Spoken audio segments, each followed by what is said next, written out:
بسم اللہ الرحمن الرحیم۔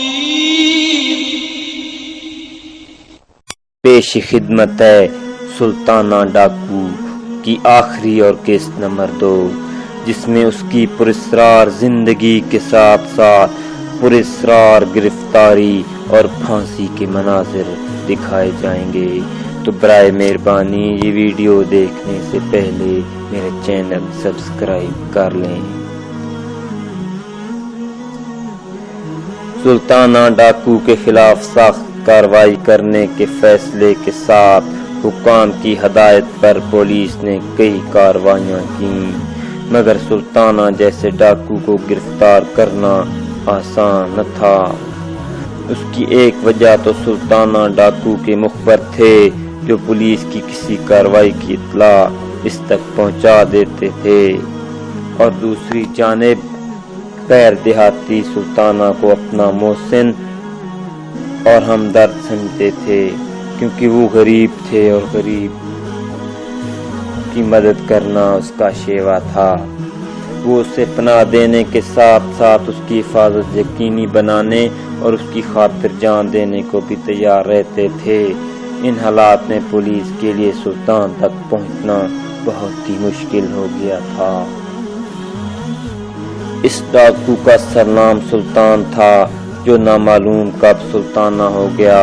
اس نے آنکھ کھولی تو غربت اور تنگ دستی اسے انگریز راج سے نفرت تھی۔ کہتے ہیں اسے نفرت کی بنیاد پر اس نے اپنے پالتو کتے کا نام رائے بہادر رکھا۔ یہ ایک اعزازی نام تھا جو اس دور میں انگریز سرکار کی جانب سے اپنے وفاداروں کو دیا جاتا تھا۔ اس ڈاکو کو گھوڑے کا نام چیتک بتایا جاتا ہے۔ سلطان کا تعلق ہندوستان کی ریاست اتر پردیش کے ایک مسلمان گھرانے سے تھا، تاہم اس کی اصل زندگی اور مجرمانہ سرگرمیوں کے بارے میں بہت کم درست معلومات سامنے آئی ہیں۔ اس کے چوری چکاری کرنے اور ایک ڈاکو کی حیثیت سے شہرت پانے کے حوالے سے مختلف قصے سننے کو ملتے ہیں۔ سلطانہ ڈاکو لوٹ مار کے دوران مذمت کرنے والے کے ہاتھ کی 3 انگلیاں کاٹ دیتا تھا، جس کا ایک مقصد دولت مندوں کو خوفزدہ کرنا تھا، اور اس طرح وہ امیروں اور انگریز سرکار کے وفاداروں کو عبرت کا نشان بنا دینا چاہتا تھا۔ کہتے ہیں کہ سلطان نے اپنے لڑکپن میں کہیں سے ایک انڈا چوری کر لیا اور گھر آیا۔ اہل خانہ کو سلطان کی اس کا چوری کا علم ہو گیا، لیکن اسے کسی نے تنبیہ نہ کی۔ یوں اس کا حوصلہ بڑھا اور اس پہلے جرم کے بعد اسے چوری چکاری کی عادت پڑ گئی۔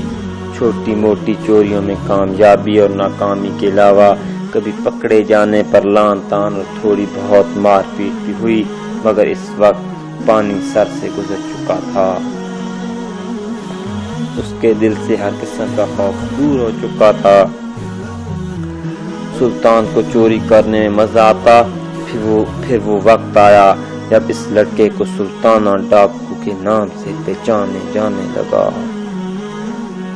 دنیا اور قانون کی نظر میں وہ ایک مجرم اور امیروں کے نزدیک ظالم اور قاتل انسان تھا، مگر کئی غریب خاندانوں کے لیے سلطان کی حیثیت رابن ہوڈ جیسی تھی۔ سلطانہ اسی مشہور کردار کی طرح لوٹ مار کی رقم اور اشیاء غریب اور نادار لوگوں میں تقسیم کر دیتا، اور کئی گھرانے اسی ڈاکو کی وجہ سے اپنے پیٹ کا دوزخ کرتے تھے۔ اس کی جائے پناہ نجیب آباد کے نواح میں واقع جنگل تھا، جسے کجلی بن کے نام سے جانا جاتا تھا۔ یہ جنگل اس وقت انتہائی گھنا اور ہر طرح کے درندے سے بھرا ہوا تھا۔ اس جنگل کی ایک حد نیپال اور چین کو چھوتی تھی، تو دوسری طرف اس کی وسعت کشمیر تا افغانستان تک پھیلی ہوئی تھی۔ یہاں ہر طرح کا شکار بھی بے شمار ملتا تھا، اور اکثر نواب اور انگریز یہاں شکار کی غرض سے پڑاؤ ڈالا کرتے تھے۔ سلطانہ ڈاکو کی کمین گاہ جس طرف تھی، وہ حصہ اتنا گھنا تھا کہ دن کے اوقات میں بھی یہاں سورج کی روشنی کو دخل نہ تھا۔ اس جنگل میں گھوسیوں کے ڈیرے بھی تھے، جو جو دودھ بیچنے کا کاروبار کرتے تھے۔ سلطانہ بھی انہی کی بھیس میں یہاں رہتا اور موقع کی مناسبت سے حلیہ بدل کر نقل و حرکت کرتا تھا۔ سلطانہ کی حفاظت کرنے والے بھی ہمہ وقت چوکس رہتے، اس کے لیے جاسوسی کرنے والے پولیس اور انتظامیہ کے ہر فیصلے اور ہر کارروائی کی بر وقت اطلاع اس تک پہنچاتے تھے۔ کہتے ہیں کہ پولیس والے بھی سلطانہ ڈاکو سے ڈرتے تھے اور انہیں اکثر اس کے مخیر تھے۔ خود نجیب آباد تھانے کا انچارج منوہر لال سلطانہ کا مخبر تھا اور یہی وجہ تھی کہ اسے ہر چھاپے کی اطلاع پہلے ہی مل جاتی تھی اور وہ اپنا ٹھکانہ بدل لیتا تھا۔ ادھر مسٹر جانگ کو ابتدا میں سلطانہ ڈاکو کا کھوج لگانے اور اس کی گرفتاری میں ناکامی کا منہ دیکھنا پڑا، لیکن ایک مقامی منشی عبدالرزاق خان کے ذریعے اس ڈاکو تک پہنچنے میں کامیاب ہو گیا۔ اس منشی کے سلطانہ سے بھی مراسم تھے اور اعلیٰ افسران سے بھی رابطے تھے۔ سلطان کے لیے منشی ایک قابل بھروسہ شخص تھا، وہ اس سے اکثر ملاقات کرتا تھا۔ ایک دن منشی نے بہانے سے سلطانہ کو ایک جگہ بلایا جہاں پہلے ہی پولیس چھپی ہوئی تھی۔ کہا جاتا ہے کہ اس آپریشن کی نگرانی سموئل نامی انگریز افسر کر رہا تھا۔ سلطانہ ڈاکو اس جال میں پھنس چکا تھا، اسے گرفتار کر لیا گیا تھا۔ انگریز افسر کی ہدایت پر اسے ظفر عمر نامی پولیس افسر کی نگرانی میں دے دیا گیا۔ یہ وہی ظفر عمر ہیں جنہیں جاسوسی ناول نگار کی حیثیت سے بھی پہچانا جاتا ہے۔ کہتے ہیں کہ گرفتاری کے بعد جب سلطانہ کو نجیب آباد کے اسٹیشن پر لایا گیا تو ہزاروں لوگ اس کی ایک جھلک دیکھنے کو وہاں جمع تھے۔ جیل میں سلطانہ کی دوستی نوجوان افسر فریڈی چنگ سے ہو گئی تھی، جو وقت کے ساتھ ساتھ گہری ہوتی چلی گئی۔ اسی پولیس افسر کی مدد سے سلطانہ کی جانب سے اس وقت کے طریقہ کار کے مطابق معافی کی درخواست کی گئی، جسے سرکار نے مسترد کر دیا۔ سلطانہ کا بچہ اس وقت 7 سال کا تھا۔ سلطانہ نے فریڈی چنگ سے درخواست کی کہ اس کے بعد وہ بچے کی دیکھ بھال کرے اور اسے تعلیم دلوائے۔ انگریز افسر نے اس کا خواہش کا احترام کیا اور سلطانہ کی دنیا سے رخصت ہونے کے بعد اس بچے کو تعلیم کے حصول کے لیے برطانیہ بھیج دیا۔ فریڈی چنگ بعد میں بھوپال کا انسپیکٹر جنرل بنا اور یہیں اس کی زندگی کا آخری سفر تھا۔ کہتے ہیں کہ اس کی قبر بھی بھوپال میں ہے۔ اسی بھوپال میں عبید اللہ گنج نامی علاقے میں آج بھی سلطانہ ڈاکو کے خاندان کے لوگ آباد ہیں۔ بعض تذکرہ نویسوں نے لکھا ہے کہ سلطانہ ڈاکو عاشق مزاج اور عیاش تھا۔ ایک انگریز لڑکی بھی اس کے عشق میں مبتلا رہی اور ان کے درمیان سلطانہ کی موت تک کا تعلق قائم رہا۔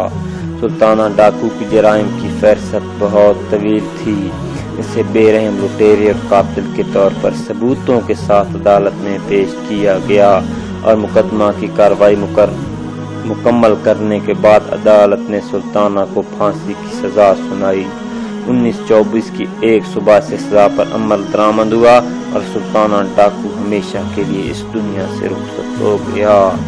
کہتے ہیں جب اسے تختہ دار پر کھینچنے کے لیے لے کر جا رہا تھا تو اس کے حامیوں کی بڑی تعداد باہر موجود تھی، جو اس کی بہادری کے قصیدے اور اس سے محبت کا اظہار کرنے کے لیے